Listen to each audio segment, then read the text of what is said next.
Hi, this is Katie. In today's video, we're going to be doing a classic Q&A. I have a bunch of questions that you guys asked me over on my Instagram, which is just Katie Carney, by the way. And some of these are pretty personal questions and some of them are more fun questions. So if you guys are interested in a little Q&A, I really hope that you're subscribed and I hope that you keep watching. Okay, so again, I asked you guys on Instagram to ask me questions. If you ever want to be part of a Q&A, sometimes I will do them on here where I ask you guys to ask me questions in the comments of a video, but it's more likely that I will get the Q&A questions from my Instagram. So go check out my Instagram, follow me over there if you ever want to be part of a future Q&A or just any like other interactive videos. So anyway, yeah, there's going to be some questions that like I've never really talked about before, or it's rare that I talk about these topics. So okay, so Hippie Coco asked, are you safe when posting videos about living in your car? So I think that I am. When I am living in my car, if I'm going to be sleeping in my car, which I know I have not done in a while, okay? I still do go on road trips and day trips and stuff, but I've not slept in my car in a while. But I did it for years. I know a lot about sleeping in a car, living in a car. I might do it again one day. I'm not entirely sure. But right now I'm living in one spot, but I still go on day trips. And again, I just did live in my car a lot and I slept in my car a lot. And so I know the precautions that I took. Number one, if I'm going to be staying somewhere for a couple days, I generally will not post a YouTube video about it until I already left. Whether that's I'm staying in a town, like a small town for a couple days, or especially if I'm going to be sleeping somewhere for a couple days in my car, I will not post about it until I already left. And then another precaution that I take is that, you know, if I'm in like a really small town in Montana, but I'm going to be there for a while, I just kind of won't give specifics about where I am. You know, even right now, all I've told you guys is that I'm in the Northeast, because there are just some safety precautions and honestly just some personal things that I want to keep to myself sometimes.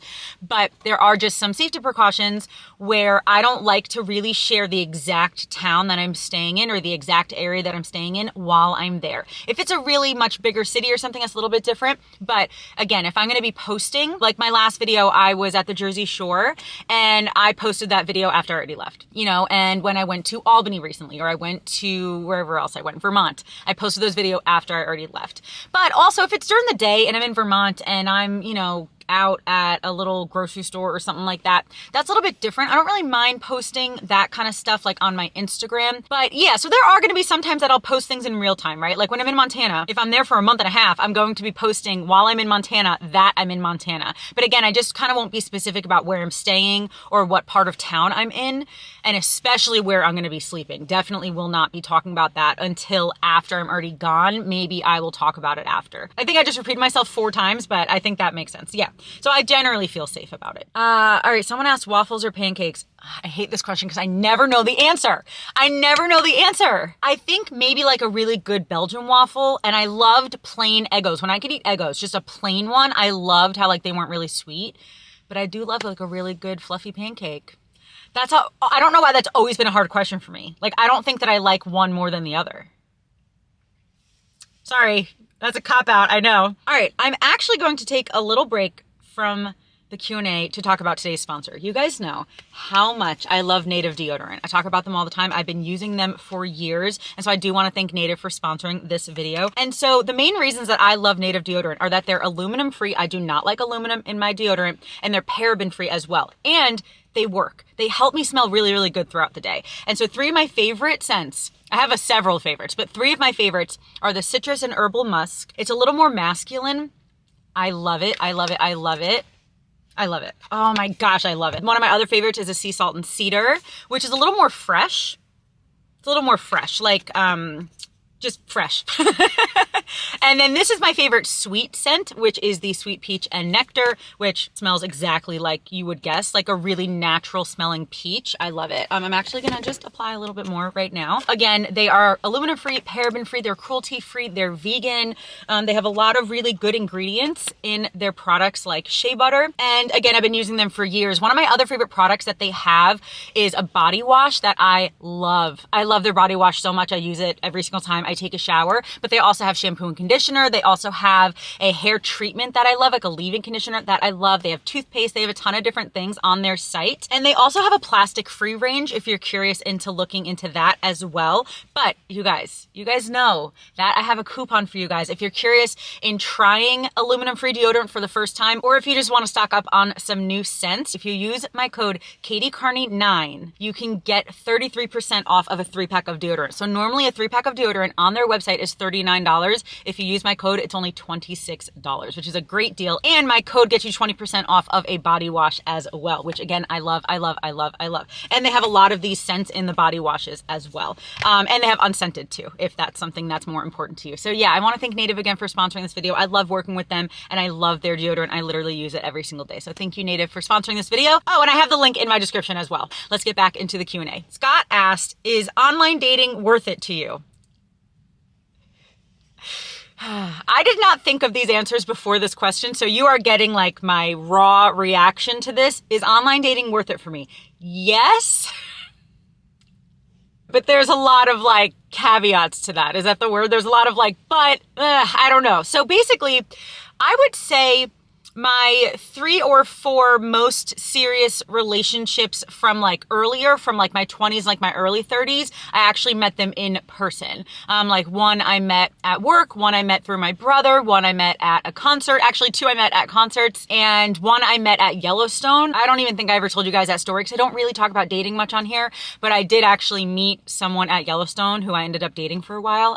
But the last few years, the couple, like, you know, more long-term or more serious or more intense relationships I had, I did meet online. And so I kind of go back and forth. Like, what is happening? Oh, an alarm on my phone was going off. And it's a song. And the first few seconds of the song are like static. So if you heard that and was like, what is that? It was an alarm on my phone reminding me to record this video. So anyway, all right. So basically, several of the people that I've dated, I've met in person, and several of them I've met online. And even when I was younger, like when I was like 19, 20, 21, I was meeting people online. Like I met one of my best friends on MySpace. I met someone else who I dated a little bit on MySpace when I was like 20 years old. And so obviously just for me and my lifestyle that I work for myself, I work from home. And yes, I do travel a lot and I do go out and do things a lot. However, it's a lot of like solo things and I don't really, you know, go to groups. I don't really do things like that. Could I? Yes, but I don't right now. And so online dating has been really helpful for me to meet friends and meet people that I'm dating when I'm on the road specifically. And so when I'm on the road, I really do like meeting people online because I feel like I can talk to them a little bit before I meet them and kind of meet them in public and do all that kind of stuff.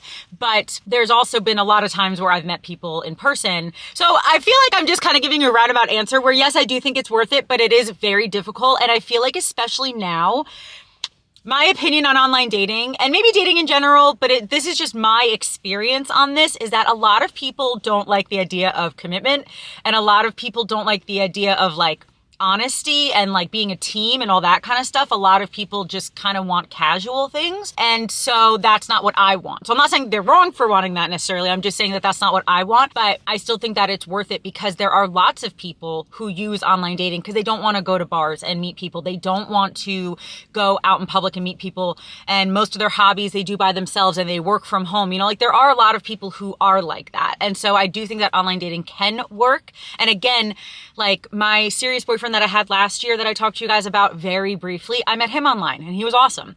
And so it's just kind of depends on the person. It kind of depends what kind of person you are. I know some people who would never really use online dating, but I know some people that it really works out well for. So I think it depends on the person. It kind of depends what you're looking for. But I think like the way to do online dating, it is kind of a numbers game, which I hate saying. Like I'm going to talk to probably 15 people before I even talk to one that I can actually have a real conversation with. And in terms of, again, what I'm looking for and stuff. And so it is like, it does kind of take up a lot of time, but I don't really see it much different than meeting someone at a bar because you still don't know their religious preferences or their political preferences or what they do for a living or if they're like a creepy person or not. You still don't know those things if you meet someone in person, you know? I always get so confused when people say, oh, you met them online? Well, be careful, be careful. It's like, yeah, well, you can meet someone in person and they could be just as creepy or just as dangerous or just as awesome or just as compatible or not compatible or harmful or fun or whatever. Like they can really kind of be the same no matter where you meet them. And so it kind of depends. It kind of depends, but I do think that it is worth it. But like, do I know for sure that that's how I'm going to meet my husband? No, I have no idea. I have no idea. I can meet him later today at the grocery store. I have no idea. But I just think that if you know what you want and that you're open to like spending that time actually looking, that online dating can be worth it. Yes. Was that a real answer? I have no idea. Another alarm. Hold on. Let me just shut these alarms off. They were reminding me to record this video. Okay, I'm recording it, phone. I'm recording it. Speaking of, someone asked, does your phone keep you awake at night? No. Oh, I have my Apple Watch. It's not on right now. But I have it so it's like I get notifications when I get texts, when I get phone calls, when I get FaceTime alerts. I get little vibrations on my watch. But after, I think it's about 11 p.m., I have that shut off. And so it does not wake me up at night. Like if someone texts me at 2 a.m, I don't hear it. And my phone is always on silent.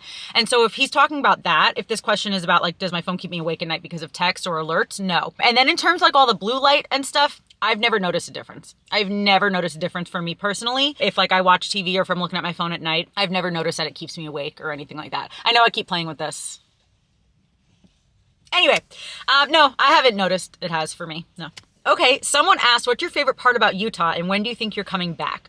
So, oh goodness, I love a lot of parts about Utah. I love Zion. I love Zion. I've been there maybe 3 times or something. I love it there. I do like the town Hurricane. I found out that there's a town right outside Zion. They have In-N-Out Burger, by the way, which is like my favorite place. And it's spelled Hurricane, but it's pronounced Hurricane, which I learned. I did spend a little bit of time there. That was a really cute town. And I love Salt Lake.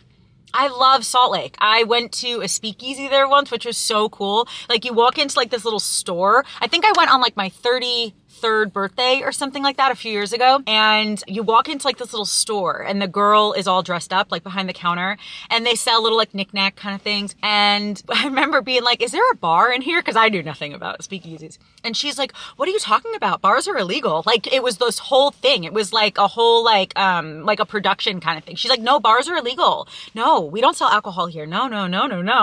And so we just kind of like looked around the store a little bit more. And then she was like, you know what though? If you're sick, then sometimes we can prescribe alcohol. And so we had to like write on this little prescription pad, like what we were sick with. And then we went behind this secret door and went into the speakeasy. It was really, really cool. I don't remember the name of it, but that was in Salt Lake or right outside of it or something like that. I went to In-N-Out Burger. I had some other good food there a few years ago. I just like that town. I love Utah. The mountains there are gorgeous, gorgeous, gorgeous. But yeah, so I would say I love Salt Lake. And I love Zion. And I've been to Arches, which is really cool too. But I do want to go back. I don't know when. Just because I don't even know how long I'm staying in the Northeast. I don't know kind of the next steps in my life yet. But when I go back to Utah, because I will be going back because I love it there, I want to do all of the national parks. Because there's what, 5 or 6? 5, I think? Arches, Canyonland, Bryce, Zion. I think there's 5. I want to do like the whole kind of like loop kind of thing in like 2 weeks or something, like a whole little loop. But I don't know. Maybe in the next year or 2. I don't know yet. I don't know. But I do love Utah. It's a beautiful state. Okay, so someone asked, actually, I think a couple people asked if I had any luck finding a church where I am, because I mentioned that one of the things that I wanted to do while I was staying in one spot for a few months was find a church. And honestly, this is going to be one where I talk a little bit more personal than normally I would on here, but part of me kind of like, I know the things that I want to keep personal, but also part of me wants to open up a little bit more about certain things with you guys. So anyway, one of the things is that, no, I have not found a church. I did a lot of research. I looked up a lot of churches in my area, and most of them are, you guys know I don't like to talk about politics on here. I never have. I don't think I ever have talked about politics. I do not talk about like social causes that are popular in politics. I don't talk about that kind of stuff. I talk about it with my friends and my family, but I don't talk about it on here because it's just not part of my channel. My channel is travel, lifestyle, my personal life, but I just have never decided to add politics into it. Even though I studied politics in school, it's something that I'm very interested about. I talk about it a lot with my friends and my family. I do have a lot of opinions. It's just something that I haven't really felt led to talk about on here because things like that are just, I don't know, they're so controversial. And for a long time on here, I just kind of wanted to keep the peace in a lot of ways. So maybe one day I'll start talking about politics, but I don't know. It's just something that I'm not sure if I want to share yet. However, with churches, I want to go to a church that follows the Bible. I don't want to go to a church that follows just whatever social norm happens to be popular right now. And I have found, at least in my area, that it's hard to find a non-denominational church specifically that actually follows the Bible and does not just talk about all these social issues going on and political stuff and stuff like that. So it might be that I have to go to a different denomination of church or drive a little further to find one. Yeah, because that's just my opinion. I feel like a lot of pastors nowadays, my opinion, my experience, okay? So I'm not saying all pastors, not at all, but there are some at least pastors nowadays that seem to be more caught up in being popular and saying what's cool and saying what's trendy instead of just actually like following what's true about the Bible. And I don't like that. I want to follow what's true about the Bible, not what society says or the media says. I want to follow the Bible. And it's just been hard for me to find a church like that. So yeah, that's just something that I'm kind of struggling with a little bit. Something that I need to figure out and work on more and see what I can do about that. Yeah, but it has been hard. Okay, let's just do like 1 or 2 more questions because my camera is only at 14% because I did not charge it. So what was my schooling? Nina asked, what was your schooling? What were you interested in doing when you were in high school? I don't know if I really had any goals in high school.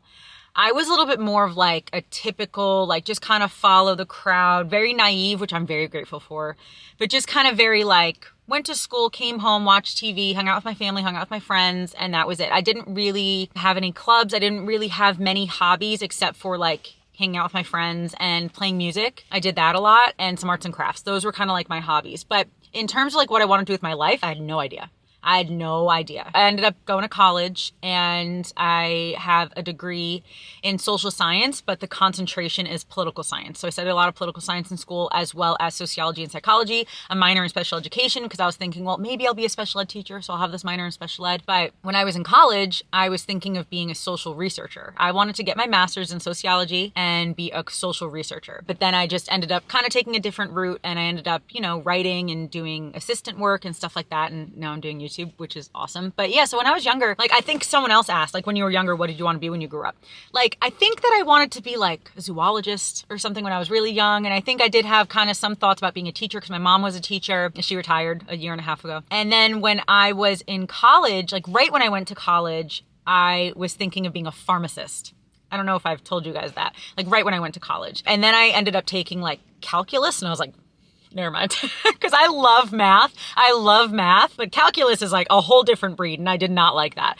And then I kind of was thinking, okay, well, I like psychology and sociology, so let me see if I can get into that. But yeah, I just didn't really have like a really strict or structured path or any like one thing that I was like extra good at or extra interested in. I always kind of had a lot of interests. I know a lot of people know when they're 15 what they want to do, or they have like one thing that they're really, really good at. But I just never really had that. I was kind of more like, I was okay, but at a lot of things. And so that's why I've had, if you watch one of my videos from a couple months ago, I talked about all the jobs that I've had in my life. And some of them are kind of all over the place because I've just enjoyed a lot of things. And I think that I am decent at a few different things. And so a lot of what I've done is writing, editing, YouTube stuff, but then also assistant work, working for entrepreneurs. I worked at a newspaper once. I was Mickey Mouse for a job once. I've had a lot of different things, but I just wasn't one of those kids who like knew exactly what I wanted to do. So what was I interested in doing? Yeah, I don't know. Arts and crafts, hanging out with my friends, playing music. I didn't drink or anything. Like I didn't even really date in high school. I didn't like smoke. I didn't do any of that kind of stuff at all. I would like go get like a vanilla bean frappuccino, which is basically just a vanilla milkshake from Starbucks. And we'd like go get pizza. And yeah, so no, I had like a decent time in high school. But yeah, but more in terms of like jobs, I just didn't really have like one specific path that I went on. But now I'm here, so. And you know what's funny? I couldn't have wanted to be a YouTuber in high school because YouTube didn't exist yet. YouTube did not exist until I was 20 years old. So I could not have wanted to be a YouTuber. It did not exist yet when I was in high school. All right, but I think that's going to be it for this video. Thank you so much for watching, and thank you for Native for sponsoring this video. Again, I'll have the link in my description, and also if you use my code KatieCarney9, you can save some money if you get a bundle of deodorant or if you order a body wash. But yeah, thank you again for watching this video. Hope that you enjoyed, and let me know in the comments any other videos that you want to see while I'm still in the Northeast. I would love to hear your suggestions. But yeah, I guess that's going to be it. Thank you again for watching, and I hope that you have a wonderful day. I love you, Jesus loves you, and I'll talk to you later. Bye.